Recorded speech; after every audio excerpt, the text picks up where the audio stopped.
这个扫黑的警察比黑帮还狠，仅用一巴掌就打服3大帮派。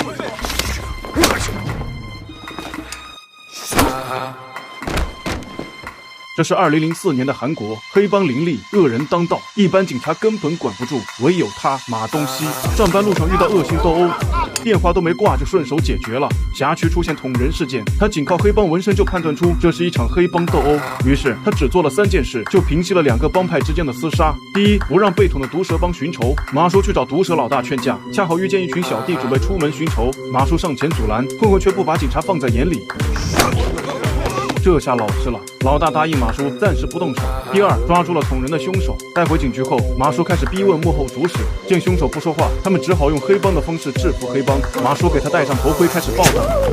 一阵哀嚎之后，凶手被震得头昏脑胀，只能如实交代是一帅帮老大指使的。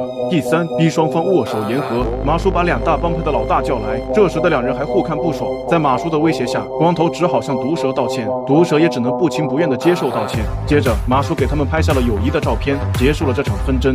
谁知一个男人的出现打破了黑帮之间短暂的平衡。当晚，毒蛇被小弟叫到郊区，只见小弟被人打得半死。那男人是放高利贷的，可他不守黑帮道义，3000万的借款变成了2亿，还打断了小弟的手臂抵债。毒蛇一听就火了，不先打听打听我是谁，就敢随意动我的人。谁知男人根本不把他放在眼里，毒蛇气笑了，用力拍着那人的脸蛋。他没想到自己惹错人了。这个男人叫张谦，来自哈尔滨，出了名的要钱不要命。毒蛇恶狠狠地瞪着张谦，最终死在了他的手里。而欠钱的小弟也难逃一死，周围的混混全都吓傻了。于是张谦顺理成章地接手毒蛇帮。当晚，张谦带着小弟去喝酒，小弟却和经理起了冲突。这经理也是个狠人，拿起烟灰缸就砸在了小弟头上。张谦不想再惹麻烦，他给经理敬杯酒，准备走人，可经理还在骂骂咧咧，甚至骂到了国籍。这下张谦忍不了了，他下令好好收拾经理。于是2个疯子小弟把经理按在桌上，举起了斧头。等马叔赶到现场，只见满屋是血，可案子还没开始查，新的事端又出现了。警察打开行李箱一看，马上被吓得瘫软在地，里面是黑帮老大的碎尸块。警察马叔沉默了，这已不是简单的黑帮斗殴，他立即找上了自己的线人，得知了凶手名叫张谦，和之前的酒吧砍人案是同一伙人，他们行事嚣张，手段残忍。警方立即调取了酒吧监控，但张谦是偷渡来的，根本查不到任何资料。马叔只好找到另一个黑帮老大，让他帮忙调查张谦，但光头还没来得及查，张谦就已经主动找上了他。得知自己的场子被人砸了，光头气势汹汹地坐到他面前，张谦丝毫不慌，嗑着瓜子，张口就让光头把地盘送给他。光头气笑了，没见过这么嚣张的人，但马上他的小弟就重伤冲了进来，而他带来的人已经全部被干掉。光头刚想拔刀出头，张谦轻声威胁：“你敢拔刀，今天就死在这儿。”眼看他们人多势众，黑帮老大能屈能伸，他缓缓收起刀，将地盘拱手让人。但如果这样就轻易放手，他也就不用在道上混了。几天后，一辆汽车撞进了游戏厅，接着一伙混混冲了进来。等张谦的小弟赶来，店里已经被砸得稀烂。2人立即去找光头的麻烦，却没想到中了他们的埋伏。光头带着一群小弟，打算当场打死他们。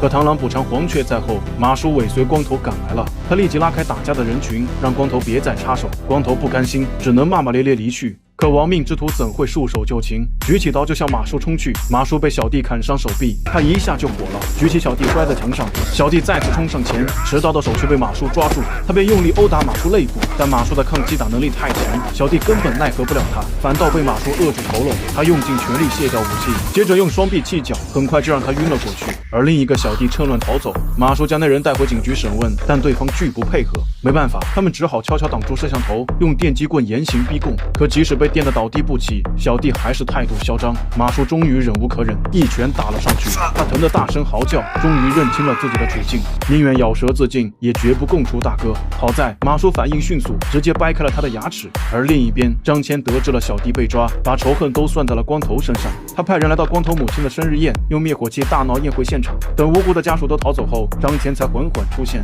他掏出斧头大开杀戒，所有冲上前的小弟都命丧火下，只剩光头一人了。2人大打出手，光头想用七角树杀了他，可力气不及张谦，被他一个过肩摔甩飞出去，最终光头也死于他手。一夜之间，张谦吞并了2大黑帮，他的名声越来越大，野心也越来越大，甚至盯上了最后的黑帮地盘。从没见过这么怂的混混，想收保护费，反被商贩揪住衣领大骂。同行的混混替他出头，他却吓得瑟瑟发抖。当黑帮老大盯上他老婆时，他更是躲在门外不敢吭声。于是敌对帮派抓住他后，只需稍加酷刑，他马上答应做卧底。不久，混混的大哥张谦勾搭上商界大佬，打算铲除敌对帮派，他立刻躲在车里通风报信。很快，敌对帮派赶来，没想到张谦破窗逃跑，混混只好赶紧跟上，趁张谦还没反应过来，他拔刀捅了上去。但混混第一次杀人没经验，马上就被张谦反杀了。得知消息的警察马叔立即赶来找黑帮老大算账，可小弟拦着不让见，还对他口出狂言。马叔火了，一巴掌打晕了小弟。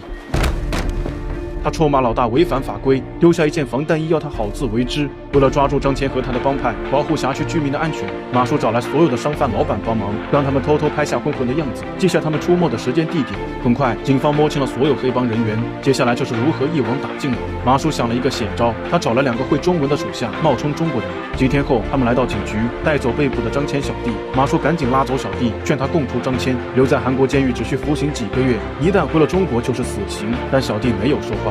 路上，他们故意调出一包白色粉末，小弟立即上钩了。为了换取自由，他答应给他们介绍客户。谁知小弟回去给大哥报喜时，张谦却直接掀翻了桌子。黑帮之间只有利益捆绑，没有永恒的兄弟。直到小弟掏出那包白色粉末，果然是顶尖的好货，这才打消了疑虑。不久，电话响了，他们与小弟约定当晚见面。很快，张谦带着人气势汹汹地出门了，而警方也已带人埋伏好，黑帮的收网行动也在同步展开。在所有人进门的瞬间，马叔带着手下冲入房间，可抓捕后才发现没有张谦。那张谦呢？此刻他出现在敌对黑帮的地盘，带着小弟们开始厮杀。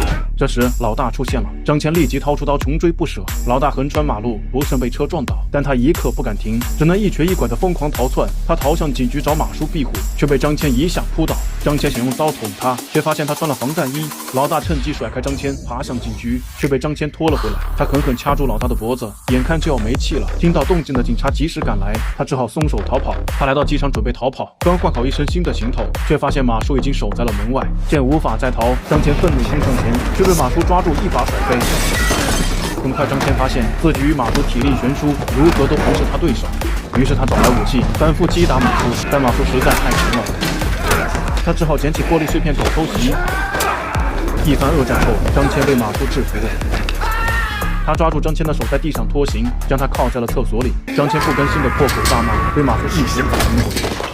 这次黑帮团体全部落网，街头再一次恢复了和平。电影是根据真实事件改编，其中值得一提的是这个受伤的小警察，他曾被黑帮打伤，害怕的退出一线，可真正遇见黑帮逃跑时，他却冲在了最前方，即使奄奄一息，也要牢牢抓住犯人。真正的勇敢是面对恐惧，但依旧义无反顾。正因为有他们的守护，光明才不会被黑暗笼罩。也愿黑暗永不再来。